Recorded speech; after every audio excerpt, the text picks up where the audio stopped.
পৃথিবীর সব জায়গায় তাপমাত্রা তো সমান না, তাই না? কোথাও বেশি, কোথাও কম। একদমই না, বেশ পার্থক্য দেখা যায়।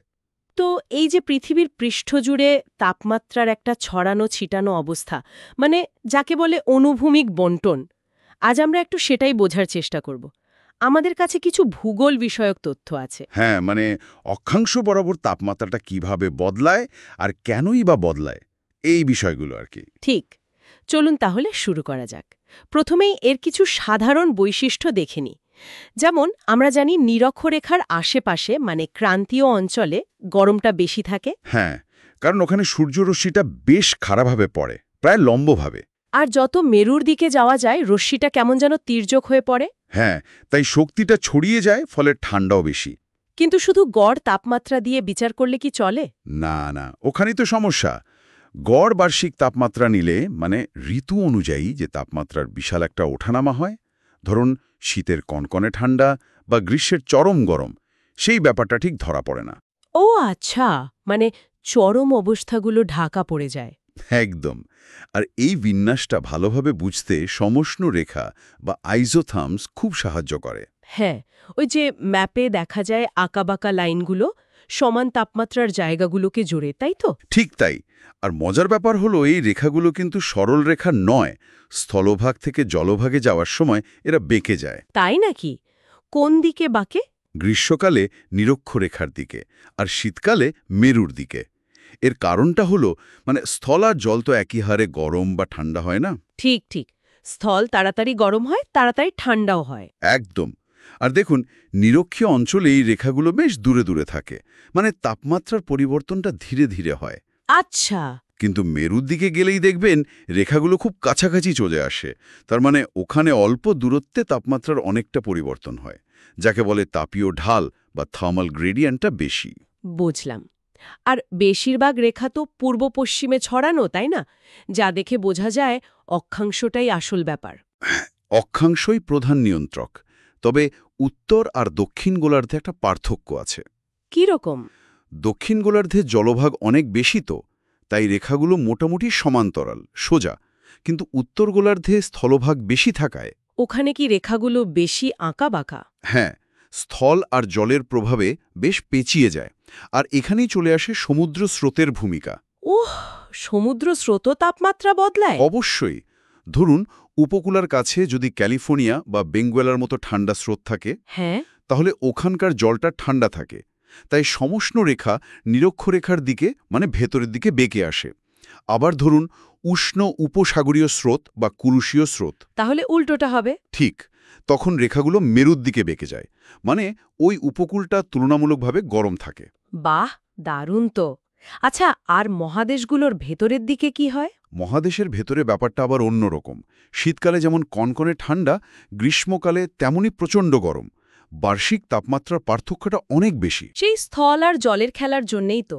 হ্যাঁ, আর উঁচু পাহাড়, যেমন ধরুন রকি বা আন্দিজ পর্বতমালা, ওগুলোও কিন্তু প্রভাব ফেলে।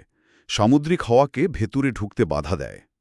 তার মানে পাহাড়ের এপার ওপার তাপমাত্রার ফর্ক হয়ে যায়? হ্যাঁ, আর তাতে সমষ্ণ রেখাও প্রভাবিত হয়। এই যে এতগুলো কারণ, এর সাথে তো আবার ঋতু পরিবর্তনও জুড়ে আছে।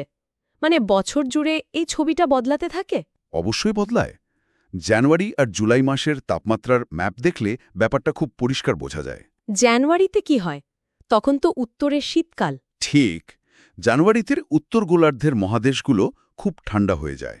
তাই সমষ্ণ রেখাগুলো দক্ষিণে, মানে নিরক্ষরেখার দিকে নেমে আসে। কিন্তু পাশের মহাসাগরগুলো তখনও অতটা ঠান্ডা হয়নি, তাই সেখানে রেখাগুলো উত্তরে, মানে মেরুর দিকে উঠে যায়। আচ্ছা, আর তাপীয় বিষুবরেখা মানে উষ্ণতম অঞ্চলটা? সেটাও তখন ভৌগোলিক নিরক্ষরেখার দক্ষিণে সরে যায়। আর জুলাইতে, যখন উত্তরে গ্রীষ্মকাল? জুলাইতে ঠিক উল্টো। উত্তর গোলার্ধের স্থলভাগ তখন তেতে উঠেছে, তাই মহাদেশের ওপর সমষ্ণরেখা উত্তরে, মানে মেরুর দিকে সরে যায়।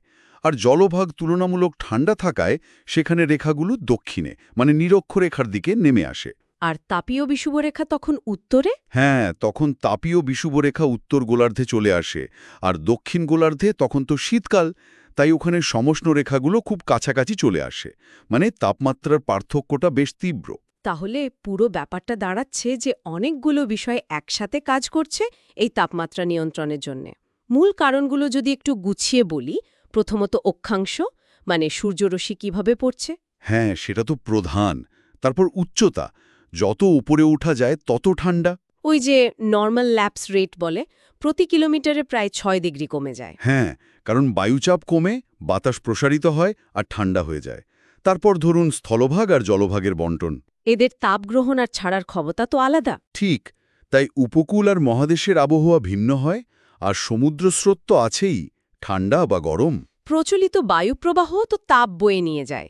অবশ্যই, বায়ুপ্রবাহ তাপকে এক জায়গা থেকে অন্য জায়গায় নিয়ে যায়। মেঘ, বৃষ্টিপাত এগুলো স্থানীয়ভাবে প্রভাব ফেলে। এমনকি ভূমির ঢাল, গাছপালা, মাটির ধরন এগুলো। হ্যাঁ, ছোট ছোট ক্ষেত্রে এগুলোরও প্রভাব আছে। আর আজকাল তো নগরায়ন, শিল্পায়ন এগুলো স্থানীয়ভাবে তাপমাত্রা বাড়িয়ে দিচ্ছে। অরবান হিট আইল্যান্ড যাকে বলে। সত্যি, যেমন ওই যে উপসাগরীয় স্রোতের কথা বললেন, ওটার জন্যই তো পশ্চিম ইউরোপের শীতকাল অতটা তীব্র নয়। একদম, একই অক্ষাংশে থাকা সত্ত্বেও ক্যানাডা বা রাশিয়ার চেয়ে অনেক সহনীয়।